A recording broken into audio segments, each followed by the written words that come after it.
महाराष्ट्रातील प्रत्येक अपडेट जाणून घेण्यासाठी आजच मेट्रो रायगडच्या सोशल मीडिया प्लॅटफॉर्मला लाईक, फॉलो आणि सबस्क्राइब करा। जलजीवन मिशन कार्यक्रमांतर्गत केलेल्या कामाचे ठेकेदाराचे बिल मंजुरीची स्वाक्षरी करण्याकरता 25,000 रुपयांची लाच स्वीकारताना रायगड जिल्हा परिषदेच्या लेखा व वित्त विभागातील कनिष्ठ सहाय्यक आशिष मदन कांबळे, शिपाई दिलीप रामचंद्र कावजी आणि खासगी व्यक्ती विलास भिकाजी ढेबे या तिघांना रायगड लाचलुचपत प्रतिबंधक विभागाच्या पथकानं कार्यालयातच सापळा रचून शुक्रवारी दुपारी 3:30 वाजता रंगेहात अटक केली आहे। यावर रायगड जिल्हा परिषदेतील भ्रष्टाचार चव्हाट्यावर आलाय।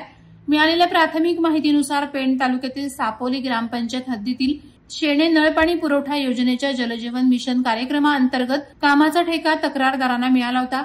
तक्रारदाराकडे वित्त विभागातील शिपाई दिलीप रामचंद्र कावजी वय 56 यांनी या कामाचे एकूण 70 लाखाच्या बिलावर मुख्य वित्त व लेखा अधिकारी यांच्याकडून मंजुरीची स्वाक्षरी घेण्याकरता 35,000 रुपये लाचेची मागणी करून तडजोडी अंती 25,000 रुपये लाचेची रक्कम स्वीकारण्यास मान्य केलं होतं। याची तक्रार तक्रारदारानं रायगड लाचलुचपत विभागाकडे केली होती। लाचलुचपत प्रतिबंधक विभागाकडून तक्रारीची खातरजमा करून पोलीस निरीक्षक निशांत धनवडे यांच्या नेतृत्वाखाली पथकानं शुक्रवार 22 ऑगस्ट रोजी रायगड जिल्हा परिषदेच्या वित्त विभागात सापळा लावला। यावेळी शिपाई दिलीप कावजी यांनी तक्रारदाराकडून 25,000 रुपये लाचेची रक्कम स्वीकारून ती कार्यालयातील कनिष्ठ सहाय्यक कांबळे यांच्याकडे दिली। त्यानंतर कांबळे यांनी रक्कम मोजून विलास ढेबे यांच्याकडे दिली। यावेळी शिपाई दिलीप कावजी, कनिष्ठ सहाय्यक आशिष कांबळे आणि विलास ढेबे या तिघांना रंगेहात अटक करून लाचेची रक्कम हस्तगत करण्यात आली।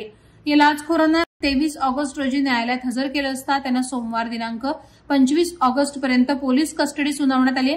पुढील तपास पोलीस करत आहेत। Subscribe now and press the bell icon. Never miss an update.